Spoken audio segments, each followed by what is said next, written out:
मौत का खेल भाग 13। गुमशुदगी की रिपोर्ट। सिगार सुलगाने के बाद सोहराब ने 2-3 कश लिए।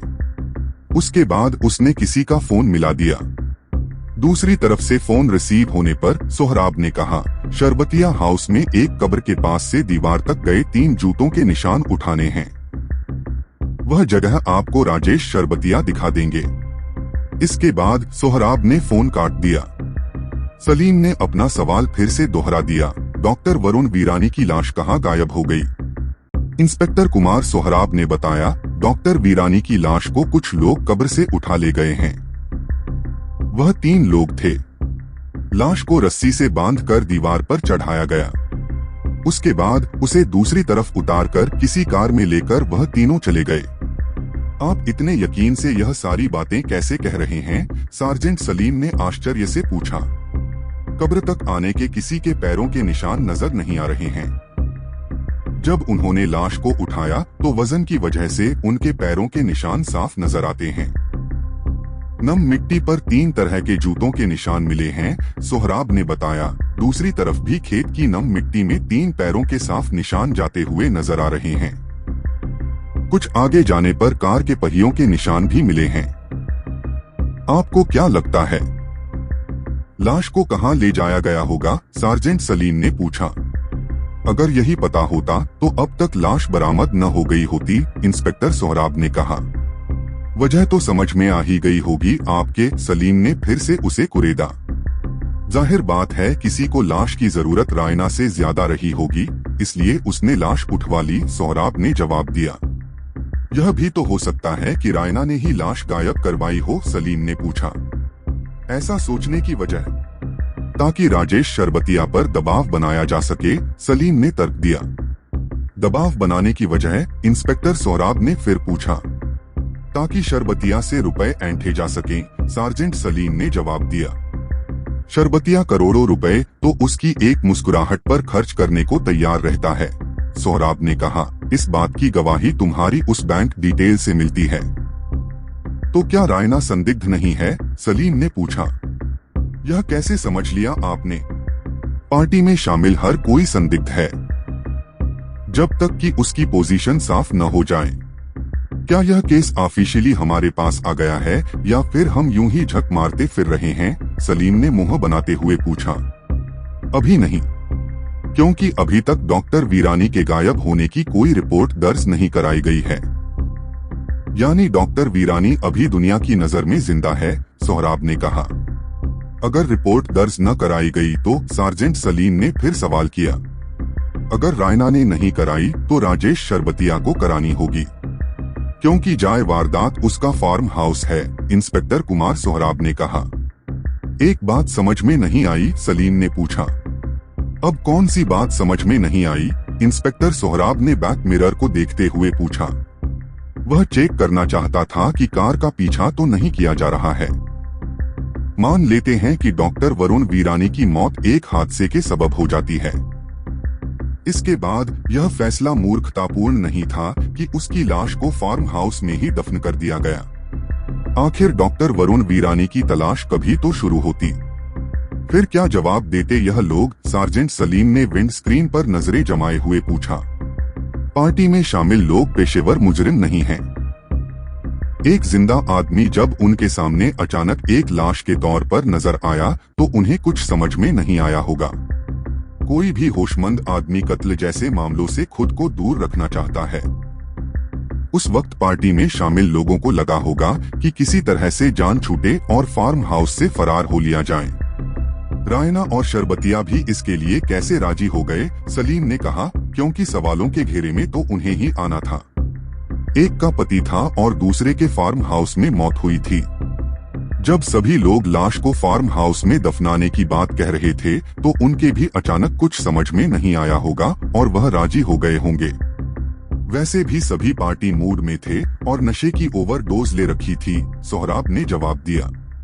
तभी इंस्पेक्टर सोहराब के फोन की घंटी बजी। उसने फोन रिसीव किया और दूसरी तरफ की बात ध्यान से सुनता रहा। उसके बाद उसने फोन काटकर जेब में रखते हुए कहा, कोतवाली इंचार्ज मनीष का फोन था। रायना ने कोतवाली में अपने पति की गुमशुदगी की रिपोर्ट दर्ज करा दी है। यह तो बड़ी अजीब बात है। उसने कत्ल की जगह गुमशुदगी की रिपोर्ट क्यों दर्ज कराई है? सलीम ने आश्चर्य से पूछा।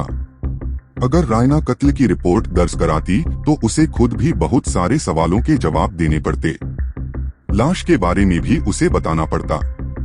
उसने यही मुनासिब समझा होगा कि गुमशुदगी की रिपोर्ट दर्ज कराकर जान छुड़ा ली जाए, इंस्पेक्टर सोहराब ने कहा। लेकिन सारी बातें तो रिकॉर्ड में आ चुकी हैं, सलीम ने कहा। रायना को अभी यह नहीं पता है कि शरबतिया ने हमसे राब्ता कायम किया है, या फिर उस रात पार्टी में मैं भी मौजूद था, सोहराब ने जवाब दिया। आपको क्या लगता है कि मौत का खेल जानबूझकर उस रात खेला गया था? सलीम ने पूछा। मुमकिन है ऐसा हुआ हो, सोहराब ने कहा। आपके साथ काम करने में मुझे हमेशा एक दिक्कत रहती है कि आप खुलकर कोई बात नहीं बताते हैं, सलीम ने मुंह बनाते हुए कहा। मुझे कुछ पता होगा तो ही तो मैं बताऊंगा, सोहराब ने कहा। पानी की तरह साफ केस है। अबीर और रायना में इश्क है और दोनों ने मिलकर डॉक्टर वीरानी को रास्ते से हटा दिया, सलीम ने फैसला सुनाते हुए कहा। और उसके बाद दोनों इस तरह से खुले में मिलते फिर रहे हैं ताकि उन पर शक पुख्ता हो जाए, इंस्पेक्टर सोहराब ने कहा। फिर तो यह मौत महज हादसा है। फाइल क्लोज कीजिए और कहीं घूमने का प्रोग्राम बनाइए, सलीम ने घोस्ट को कोठी की तरफ मोड़ते हुए कहा। सोहराब ने उसकी बात का कोई जवाब नहीं दिया। वह किसी सोच में गुम था। Touch wine. रात के 11 बजे थे। मेजर विश्वजीत के बंगले पर पार्टी शुरू हो चुकी थी। डॉक्टर वरुण वीरानी की संदिग्ध मौत के 2 दिन गुजर चुके थे। तीसरे रोज की यह रात बहुत रंगीन थी। शरबतिया हाउस की 31st नाइट वाली पार्टी के कुछ लोग यहाँ भी मौजूद थे। इनमें रायना और राजेश शरबतिया के अलावा कुछ और लोग भी शामिल थे। अबीर को इस पार्टी में नहीं बुलाया गया था। रायना ने ब्लैक कलर की मिनी स्कर्ट और टॉप पहन रखा था। वह बला की खूबसूरत लग रही थी। इस पार्टी में मर्द कम और लड़कियां ज्यादा थीं। पार्टी में शामिल सभी लड़कियों ने मिनी स्कर्ट और टॉप पहन रखा था। टॉप का साइज काफी छोटा था। उसे बिकिनी कहना ज्यादा मुनासिब होगा। यह सभी लड़कियां देश के बड़े इंडस्ट्रियलिस्ट की कमसिन बहुएं और बेटियां थीं। पार्टी की थीम टच वाइन थी। इसमें किसी को सीधे बोतल से शराब नहीं पीनी थी। लड़कियां अपनी थोड़ी के पास बोतल ले जाकर शराब उंडेलती थीं। फिर यह शराब उनके बदन से बहते हुए पेट तक पहुंचती थी। नाभि के पास पीने वाला अपना जाम भर लेता था। मेजर विश्वजीत ने रायना से अब तक 3 टच वाइन पी थी। जब राजेश शरबतिया रायना के पास पहुंचा तो रायना ने उसकी तरफ पीठ फेर ली। यह बात शरबतिया को बहुत बुरी लगी। मेजर विश्वजीत 70 साल का नौजवान था। नौजवान इसलिए क्योंकि उसे बुढ़ापा छू भी नहीं गया था। उसका संबंध फौज से कभी नहीं रहा। दरअसल वह हथियारों का इंटरनेशनल दलाल था। मेजर उसका लकब था। वह अरबती शख्सियत था। उसने अब तक शादी नहीं की थी। इरादा भी नहीं था। उसकी पार्टियां खासी मशहूर हुआ करती थीं। हर पार्टी एक अलग थीम पर होती थी। इस पार्टी में बहुत सिलेक्टेड लोग ही बुलाए जाते थे। मेजर विश्वजीत रायना की खूबसूरती का दीवाना था।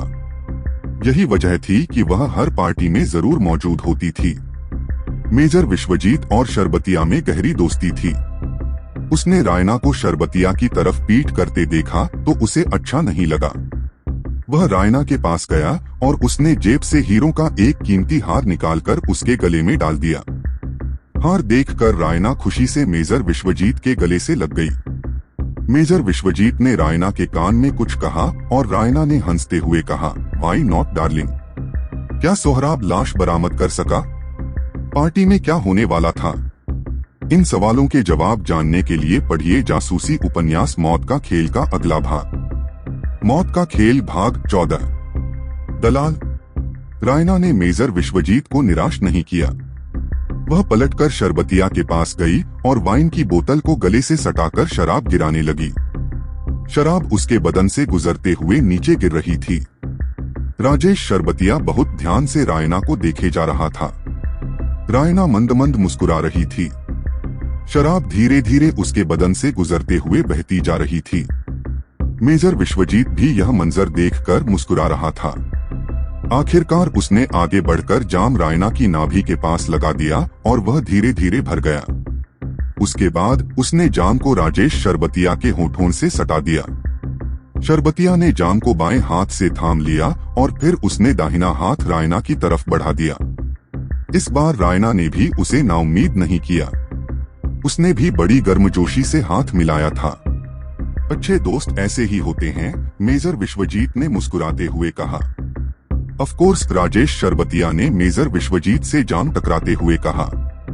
तभी एक लड़की मेजर विश्वजीत का हाथ खींच कर लेकर चली गई। कुछ दूर ले जाने के बाद लड़की ने शिकायती लहजे में कहा, क्या मैं रायना से कम खूबसूरत हूँ? नो बेबी, ऐसा क्यों लगा? तुमने मेरे हाथ से एक बार भी वाइन नहीं पी, लड़की ने इठलाते हुए कहा। बिल्कुल पीऊंगा, लेकिन रुको, यह कहते हुए विश्वजीत ने कोट की जेब में हाथ डाला और जब उसका हाथ बाहर आया तो उसमें बहुत खूबसूरत टप्स थे। यह टप्स प्लेटिनम के बने हुए थे। इसमें खूबसूरत नीलम जड़े थे। उसने अपने हाथों से लड़की के कानों से झाले निकालकर उसके हाथों में थमा दिया। इसके बाद अपने टप्स उसके कानों में डाल दिए। टप्स पहनाकर मेजर विश्वजीत ने अपना जाम उसकी नाभि से टिका दिया और लड़की बोतल को थोड़ी के पास ले जाकर वाइन उंडलने लगी। लड़की की उम्र महज 17 साल थी, लेकिन ऐसा लगता था कि वह वक्त से पहले जवान हो गई थी। वह एक बड़े हीरा व्यापारी की इकलौती बेटी थी। बाप कमाता था और बेटी ऐश परस्ती में पैसे लुटा रही थी। मेजर विश्वजीत की पार्टियां ऐसी ही हुआ करती थीं। वह अपनी हर पार्टी में करोड़ों रुपए के गिफ्ट यूं ही लड़कियों पर लुटा देता था।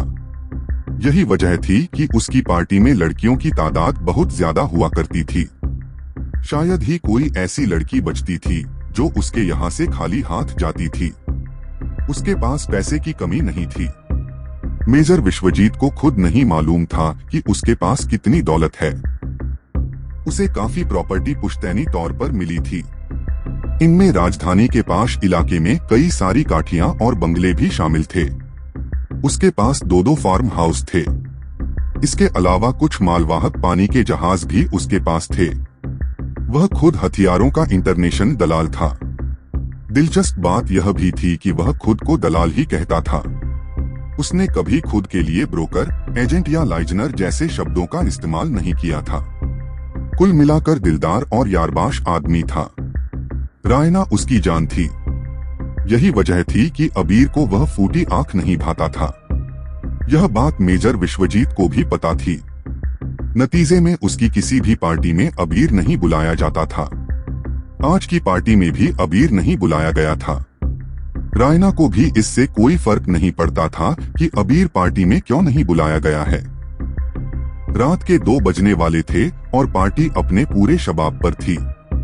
हर तरफ से बस वाइन की मदहोश कर देने वाली महक आ रही थी। लड़कियां शराब से तरबतर हो रही थीं। मेजर विश्वजीत की पार्टी की यही खूबी थी।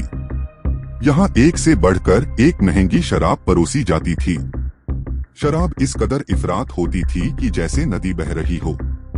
अचानक ऑर्केस्ट्रा चिंगाड़ उठा और फिर तमाम लोग डांस फ्लोर की तरफ बढ़ गए। राजेश शरबतिया और रायना साथ ही थे।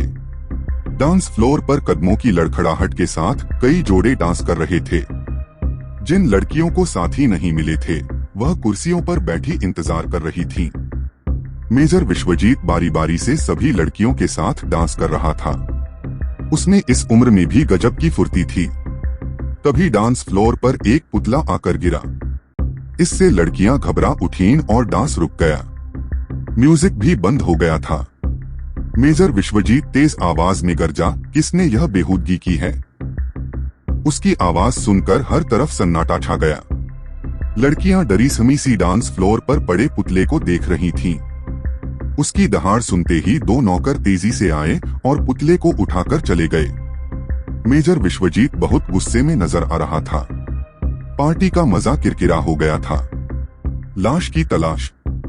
गुलमोहर विला पहुंचकर सोहराब ने कॉफी के लिए कहा और ड्राइंग रूम में बैठ गया। उसने कोतवाली इंचार्ज मनीष को फोन मिलाया और दूसरी तरफ से फोन पिक होते ही उसने कहा, पुलिस की कुछ टीमें बनाकर अभी तुरंत शरबतिया हाउस के आसपास के सभी फार्म हाउस पर एक साथ रेड मारिए।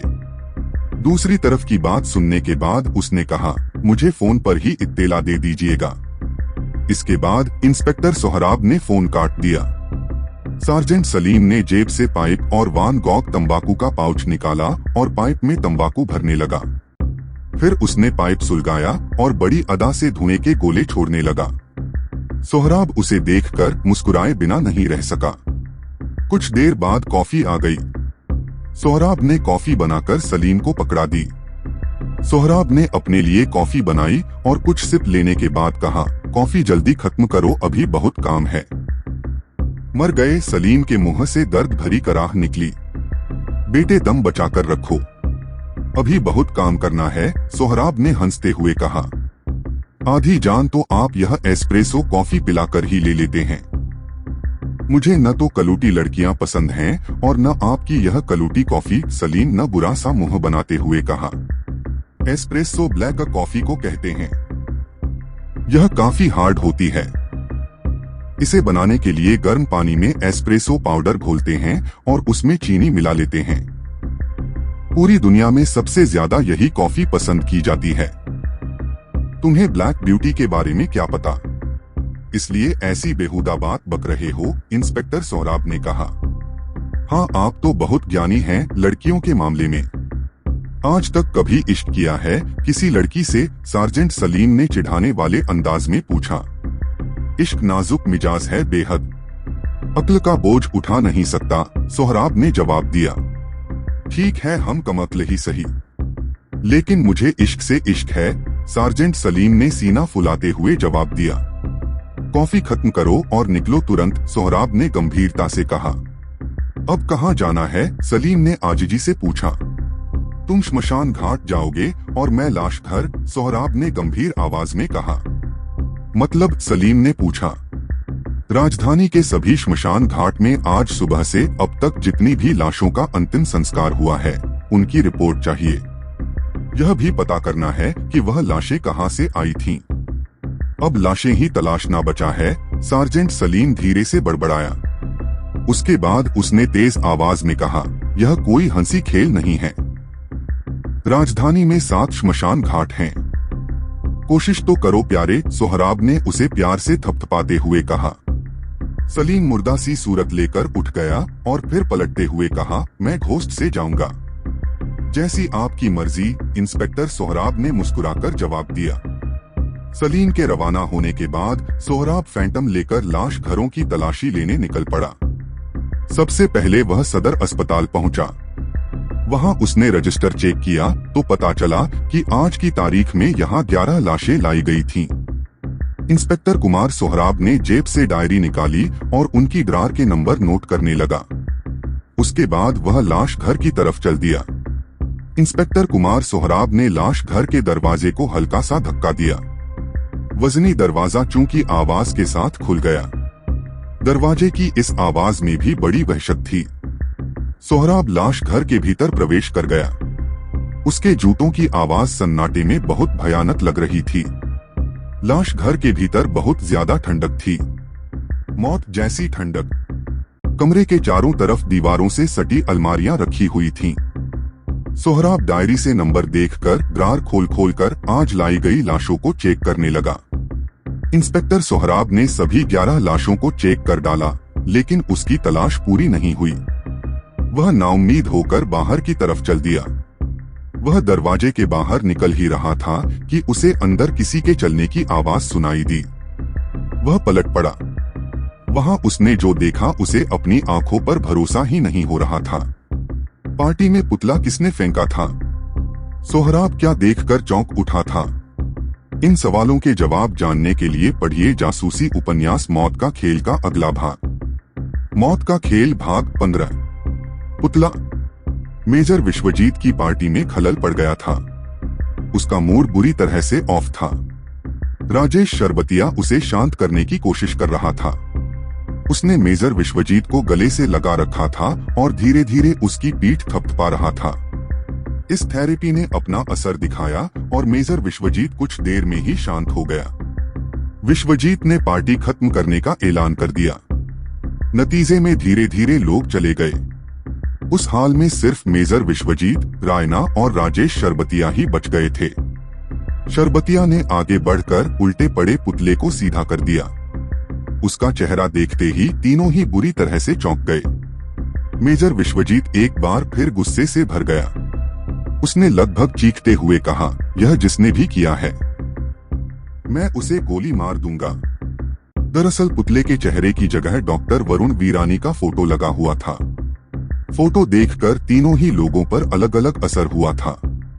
मेजर विश्वजीत जहां गुस्से से भर गया था, वहीं राजेश शरबतिया का चेहरा सफेद पड़ गया था। वहीं रायना भी कुछ परेशान नजर आ रही थी। उसकी समझ में नहीं आ रहा था कि वह कैसे रिएक्ट करे। इस सब का आखिर क्या मतलब है? कोई मुझे समझाएगा? मेजर विश्वजीत फिर दहाड़ा। राजेश शरबतिया ने उसके हाथ को अपने दोनों हाथों से थाम लिया और उससे शांत रहने के लिए कहने लगा। मेजर विश्वजीत ने सभी नौकरों को तलब कर लिया। सभी एक लाइन से लगकर खड़े हो गए। वह सभी काफी डरे सहमे हुए थे। मेजर विश्वजीत ने उनसे कड़क आवाज में पूछा, यह पुतला यहाँ कैसे आया? किसी भी नौकर ने उसकी बात का जवाब नहीं दिया। सभी गर्दन नीचे झुकाए खड़े थे। बोलते क्यों नहीं हरामजादों, मैं चमड़ी उधेड़ दूंगा, मेजर विश्वजीत गुर्राया। अचानक एक बूढ़ा नौकर डर से बेहोश होकर गिर पड़ा। किसी नौकर में इतनी हिम्मत भी नहीं थी कि वह उसे उठाता या उसका हाल पूछता। तभी रायना ने मोर्चा संभाल लिया। रिलैक्स मेजर, रिलैक्स, रुकिए मैं देखती हूँ। रायना ने जमीन पर गिरे बूढ़े की तरफ देखते हुए नौकरों से कहा, आप लोग बाबा को ले जाइए। बाकी नौकर तेजी से बुजुर्ग नौकर को लेकर भाग खड़े हुए, जैसे उन्हें रायना ने जीवनदान दे दिया हो। नौकरों के जाने के बाद रायना ने पुतले का जायजा लिया।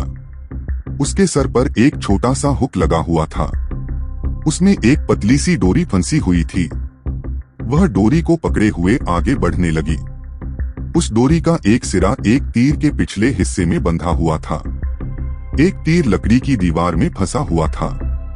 रायना ने दूसरा सिरा तलाशा तो वह नहीं मिला। अचानक उसकी निगाह रोशनदान की तरफ उठ गई। बात उसकी समझ में आ गई थी।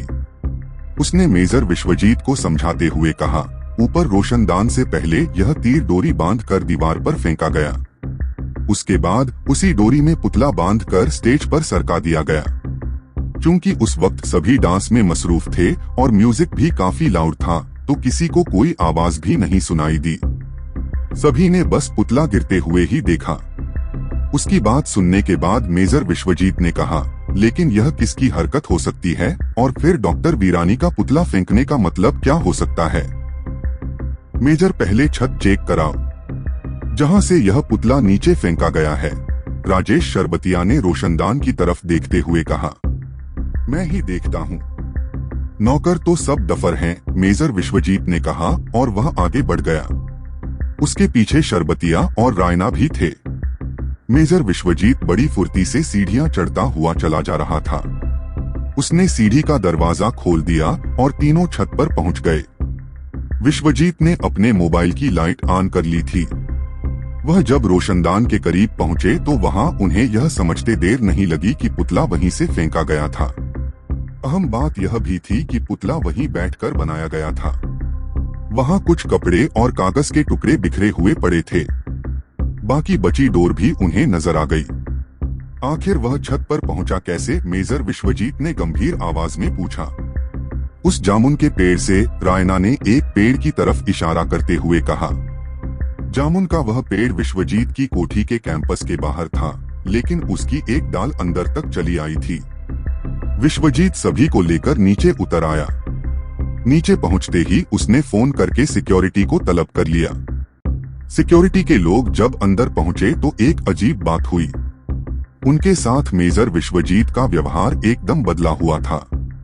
उसने उन्हें समझाते हुए कहा, कोई छत पर पहुंच गया था और उसने पार्टी में खलल डालने की कोशिश की।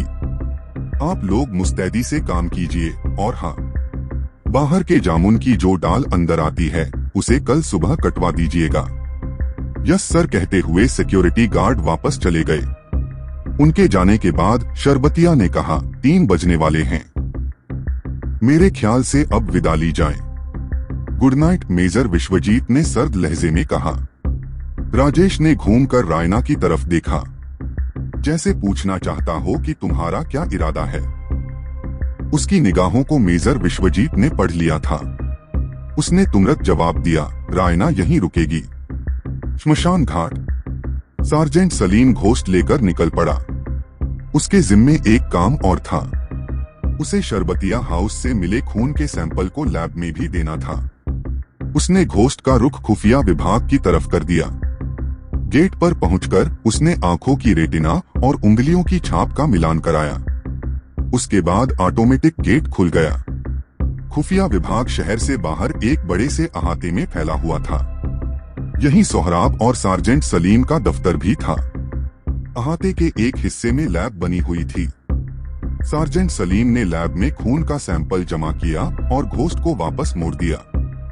वह खुफिया विभाग के अहाते से बाहर निकल आया। अब उसकी कार का रुख सिटी श्मशान घाट की तरफ था। उसकी कार की रफ्तार बहुत तेज थी।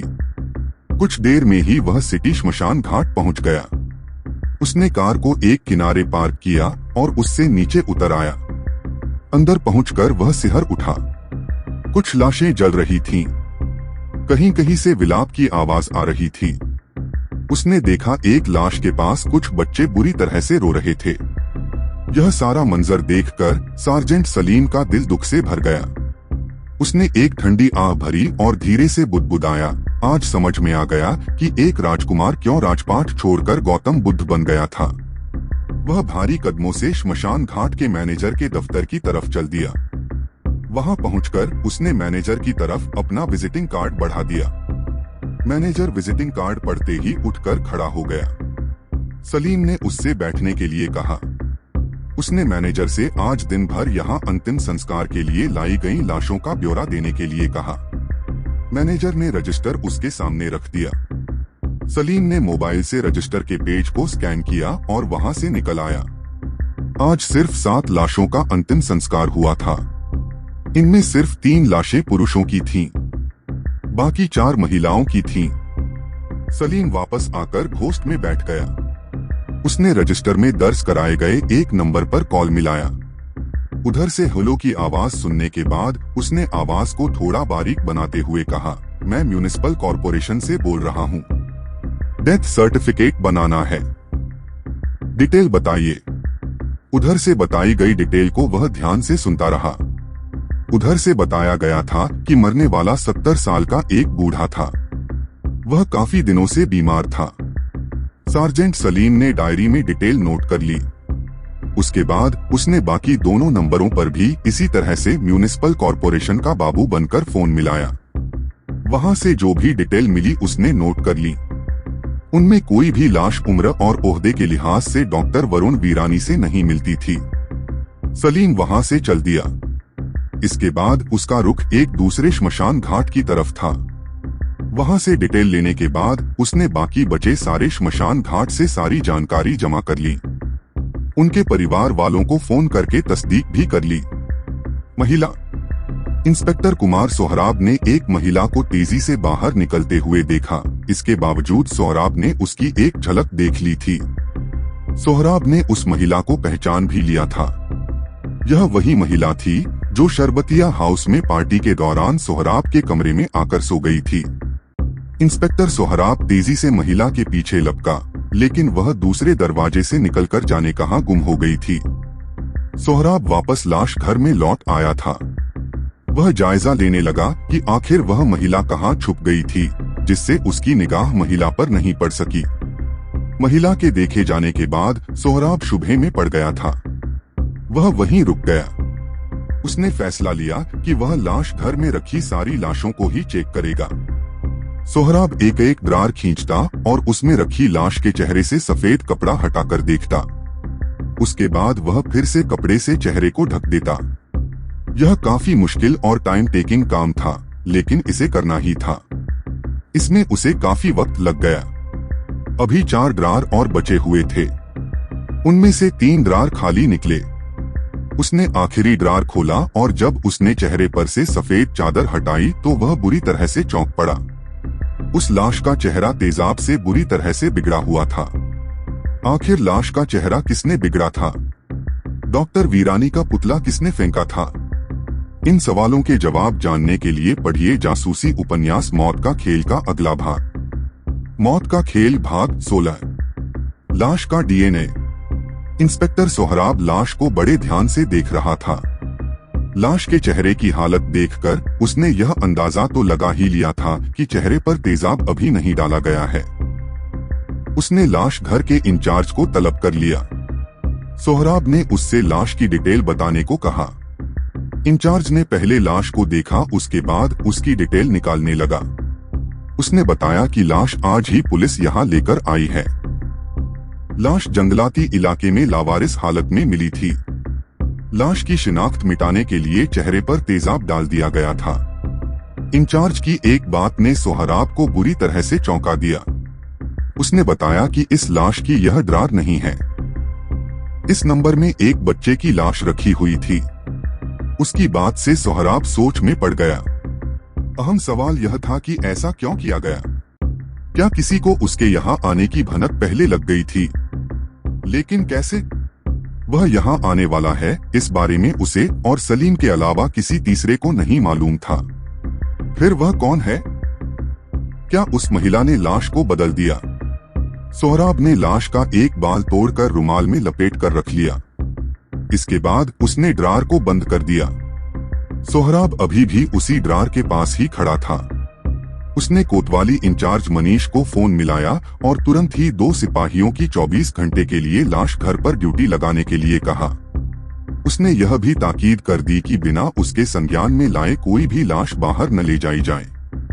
नहीं, बिना पुलिस की मौजूदगी के कोई अंदर ही जा सकता है।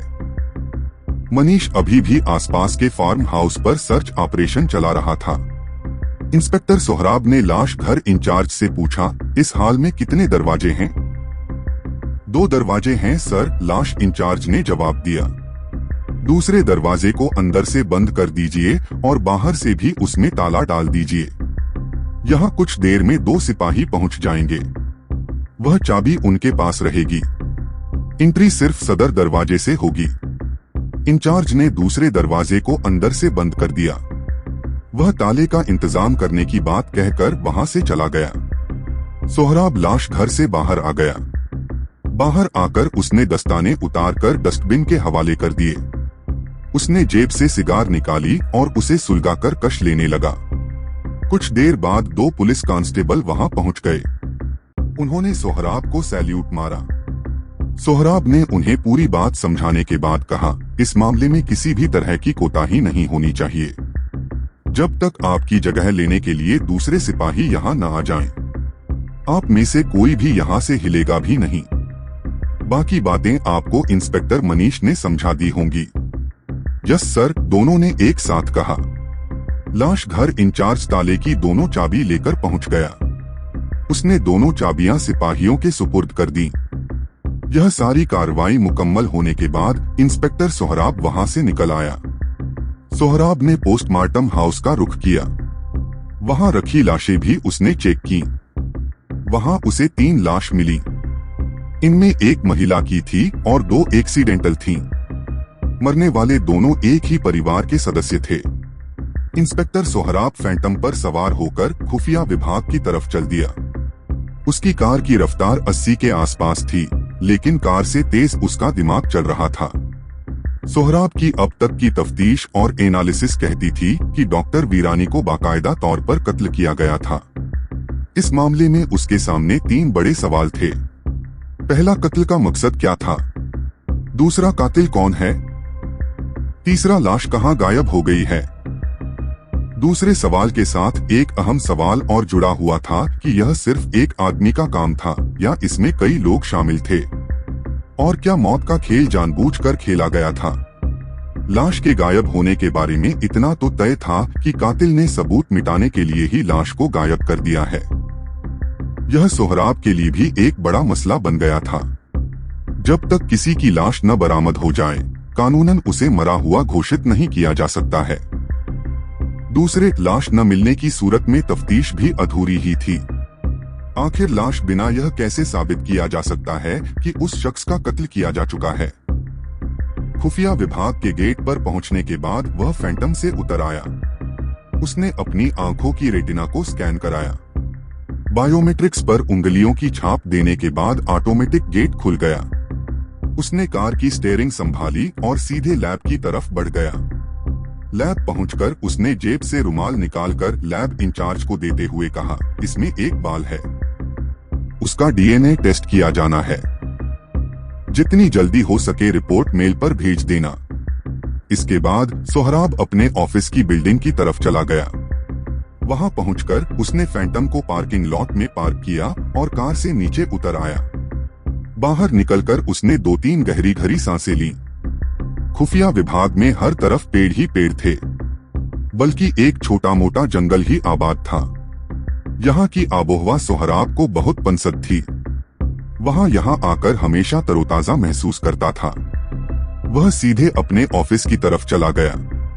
वहाँ पहुंचकर उसने ऑटोमेटिक अलमारी को खोलने के लिए पहले कोड डाला, उसके बाद फिंगर लगाई। इसके बाद अलमारी खुल गई। डॉक्टर वरुण वीरानी की फाइल निकालने के बाद उसने अलमारी को फिर से लॉक कर दिया।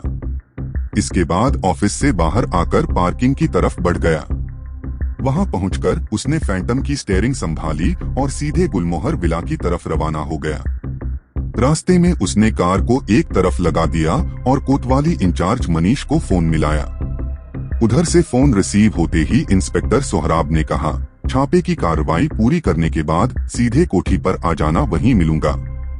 सोहराब ने फोन काट दिया और फिर से कार स्टार्ट करके कोठी की तरफ चल दिया। कार की रफ्तार अभी भी तेज थी। कोठी पर लाश। इंस्पेक्टर कुमार सोहराब जब कोठी पर पहुंचा तो शाम ढल चुकी थी, लेकिन अभी अंधेरा नहीं फैला था। वह यह देखकर चौंक गया कि लॉन में एक लाश पड़ी हुई थी। उसे एक सफेद चादर भी ओढ़ाई गई थी। उसने लॉन के पास ही फैंटम को रोक दिया और कार से नीचे उतर आया। अचानक उसके कानों में हंसी की आवाज आई। उसने आवाज का पीछा किया तो देखा कि नौकर कोठी के दरवाजे पर खड़े हंस रहे थे। सोहराब को माजरा समझते देर न लगी। उसने पास में रखे हजारा को उठाया और उसका सारा पानी उस लाश पर उंडेल दिया। हजारा पौधों में पानी डालने वाले बर्तन को कहते हैं। पानी पड़ते ही लाश से हाय मार डाला की आवाज आई और वह उठकर बैठ गई। यह सार्जेंट सलीम था।